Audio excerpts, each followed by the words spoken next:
दोस्तों नमस्कार। तुम सवाल करोगे, सवालों के घेरे में हमें खड़ा करोगे तो हम छापे मारेंगे, तुम्हारे घर पर मारेंगे, तुम्हारे दफ्तर पर मारेंगे। तुम्हें जहां से पैसा आता है उन पैसा देने वालों की भी नकेल कस देंगे, क्योंकि सरकार हमारी है, एजेंसियां हमारी हैं। इस देश के भीतर में कानून का राज हमारे कहने से चलेगा, कानून को हमारे हिसाब से चलना होगा। शायद इसीलिए तुम्हें डरना चाहिए, लेकिन नहीं डरोगे तो फिर हम तुम्हारी गर्दन दबा देंगे। और दूसरी तरफ अगर आंदोलन करने सड़क पर उतरोगे, हमारी नीतियों के खिलाफ सड़क पर उतरकर संघर्ष का ऐलान करोगे, तो हम तुम्हारे खिलाफ प्रचार करना शुरू करेंगे, प्रोपेगेंडा के जरिए तुम्हें बदनाम कर देंगे। एक तरफ मीडिया है, दूसरी तरफ किसान है। इन दोनों परिस्थितियों के बीच आज ठप होती संसद है। इस देश के भीतर में फोन टैप होते सरकार के औजार हैं। इस देश के भीतर में जासूसी करती सरकार है। इस देश के भीतर में डिरेल्ड होती अर्थव्यवस्था है। इस देश के भीतर में कोई इंफ्रास्ट्रक्चर आपको बचा हुआ जब नजर ना आ रहा हो, ऐसे मौके पर जब मीडिया पर छापे पड़े और किसानों को बार बार रोका जाए कि वह संघर्ष ना करें, आंदोलन ना करें, तो आज पहली बार दो तस्वीर बिल्कुल नई नजर आई। जिन मीडिया हाउसेस पे छापे पड़े, वह मीडिया हाउस छाती तान कर खड़े हो गए। एक ने कहा, मैं स्वतंत्र हूं क्योंकि मैं भास्कर हूं और भास्कर में चलेगी पाठकों की मर्जी, यानी सत्ता या सरकार की मर्जी नहीं चलेगी। दूसरी तरफ एक न्यूज चैनल, जो क्षेत्रीय न्यूज चैनल है, उत्तर प्रदेश का न्यूज चैनल है, उसके यहां जब छापे पड़े तो उसके स्क्रीन पर रेंगने लगा, तुम कुछ भी करो लेकिन हम सच कहेंगे। जी, भारत समाचार का यह टैगलाइन हो गई और एक झटके में इस देश के भीतर में ठप होती संसद से महज 1 किलोमीटर की दूरी पर किसानों की संसद सज गई। उस संसद के भीतर कुछ सवाल उठने लगे, जिन्होंने साफ तौर पर कहा, जो संसद इस देश में लोकतंत्र का मंदिर है, अगर वहां पर इस देश के लोकतंत्र का गला घोंटा जाएगा तो किसान इस देश में संसद भी चला सकता है। यह एक सियासी लड़ाई नहीं है, बल्कि इस देश के भीतर में संघर्ष की एक ऐसी अंगड़ाई लेती लड़ाई शुरू हो चली है, जिसमें पहली बार सरकार पूरी दबिश के साथ उतर चुकी है। दूसरी तरफ जिन पर दबिश की जा रही है, वह भी कह रहे हैं हम संघर्ष करने के लिए तैयार हैं। तो आज बात कहां से शुरू की जाए?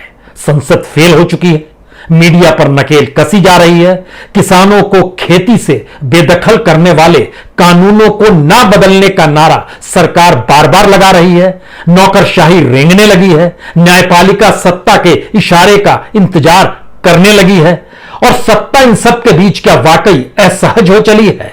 क्योंकि आज जिस तरीके से न सिर्फ दिल्ली, बल्कि दिल्ली, मध्य प्रदेश, गुजरात, राजस्थान, महाराष्ट्र और भोपाल में भी जिस तरीके से छापे पड़े, और छापे भी उन मीडिया चैनल के पत्रकारों पर भी पड़े जिनकी अपनी हैसियत शायद इस देश के भीतर में किसी भी सामान्य नागरिक की तरह है।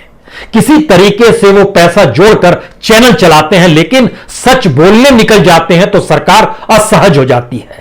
सरकार को यह कतई बर्दाश्त नहीं है कि संसद के भीतर जब उसने कह दिया कि लोग ऑक्सीजन की कमी से नहीं मरे, तो फिर आप प्रूफ जुगाड़ना शुरू कर दीजिए कि इस देश में मौतें जो हो रही थी वो ऑक्सीजन की कमी से ही हो रही थी।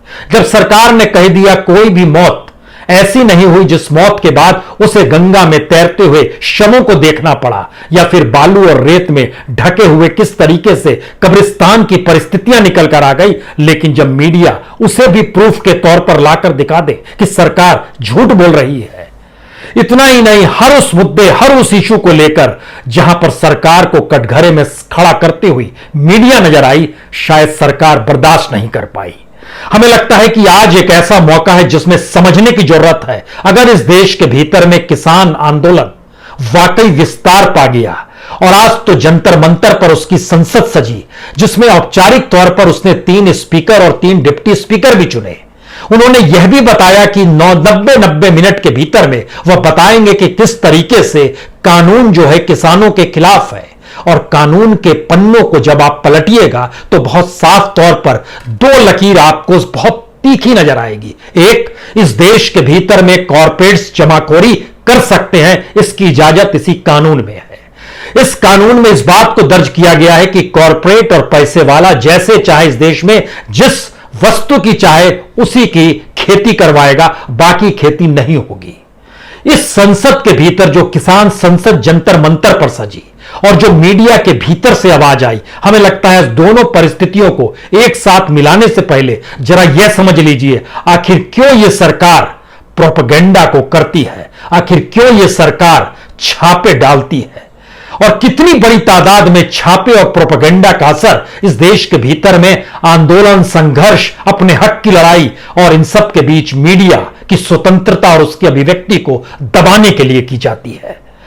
यह पहला मौका है इस देश के भीतर में। अभी इस देश में घोषित इमरजेंसी लगी नहीं है, लेकिन इन सब के बावजूद भी ऐसी परिस्थितियां हैं जहां आपको संविधान नजर नहीं आएगा। इस देश का सच यह है कि मोदी सत्ता जब से इस देश में सरकार बनाकर आई है, उसने इस देश के भीतर में छापों को एक बेहतरीन हथियार बनाया है। आईटी और ईडी, इनकम टैक्स और enforcement directorate super investigative agency है सरकार के, और खास तौर से दो मामले आज भी जो छापे मारे गए वो दो ही मामलों को लेकर मारे गए। एक तरफ पीएमएलए था, यानी prevention of money laundering act, यानी आप पैसा छुपा रहे हैं, ब्लैक मनी को छुपा रहे हैं, टैक्स नहीं दे रहे हैं, ये सारे आरोप लगाते हुए अधिकारी इन दोनों जगहों पर पहुंचे।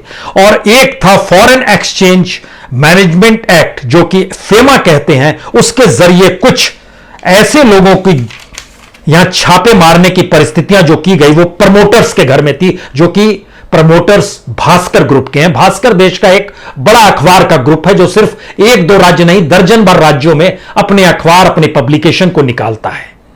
तो जाहिर है सरकार को यह बात रास नहीं आ रही है कि कोई उनकी नीतियों को लेकर, कोई उनके झूठ को लेकर, कोई उनके जन विरोधी पॉलिसीज को लेकर, कोई उनकी उस सोच को लेकर सवाल खड़ा कर दे जो सोच जनता के खिलाफ जा रही है।